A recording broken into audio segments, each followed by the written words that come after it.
Good day, I'm Carrie-Ann Smith, and this is your JIS News for Friday, September 25. Jamaica's initiatives to fight the effects of climate change have received a $19.8 million boost. The money is coming from the Inter-American Development Bank through its pilot project for climate change resilience. Through this program, our agencies and stakeholders have received and will continue to receive strong financial and technical support. Portfolio Minister Robert Pickersgill told Thursday's launch that the strategies and action plans under the project will benefit the water, health and tourism sectors. Coastal resources, human settlement and training for all climate change focal points and policymakers will also be facilitated by the project.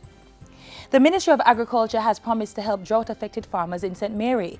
In addition to helping with land preparation and providing seeds and plantlets, the ministry will be coordinating with the National Irrigation Commission to get water to farmers. Portfolio Minister Derek Kelly says the water tank distribution program started earlier this year will be extended island-wide.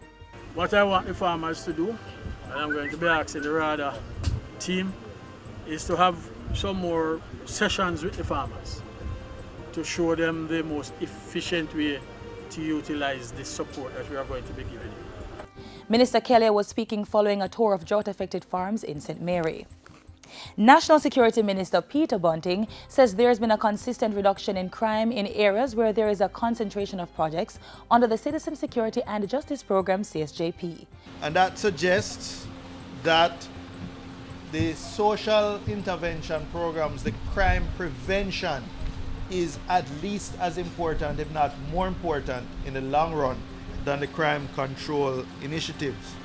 The minister was speaking Thursday at the opening of the Waterhouse Multipurpose Community Center, the latest investment under the CSJP.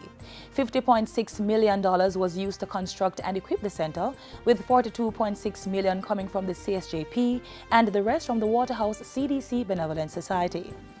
The island's shipping sector is being urged to benchmark their performance against regional and international competitors. At once, our Jamaican students and our Jamaican professionals are given a level playing field in terms of training, exposure, and confidence building. They are capable of matching the competence and productivity levels of their contemporaries worldwide. Transport Minister Dr. Omar Davies made the charge at Wednesday's start of a two-day academic conference put on by the Caribbean Maritime Institute. The inaugural conference was held under the theme Last Mile Logistics, Possibilities and Promise for the Caribbean. The Vauxhall High School in East Kingston is now off the shift system as government moves towards having all schools on a single shift. The school initially operated on 3 shifts.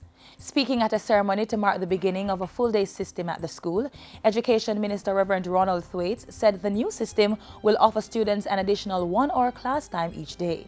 The removal of the shift system also makes it easier for school leaders to manage the institution, since it now has a single population rather than 2 populations.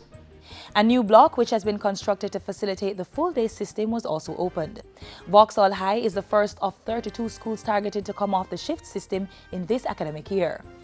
And finally, community-based tourism will be a major focal point in next week's observance of Tourism Awareness Week. Executive Director at the Tourism Enhancement Fund, Clyde Harrison, gave the details at a JIS think tank Wednesday. We intend to really grow that program significantly. I mean, we have done the orchards, we have done the grill. We are now looking at how to build out community tourism in a very aggressive way.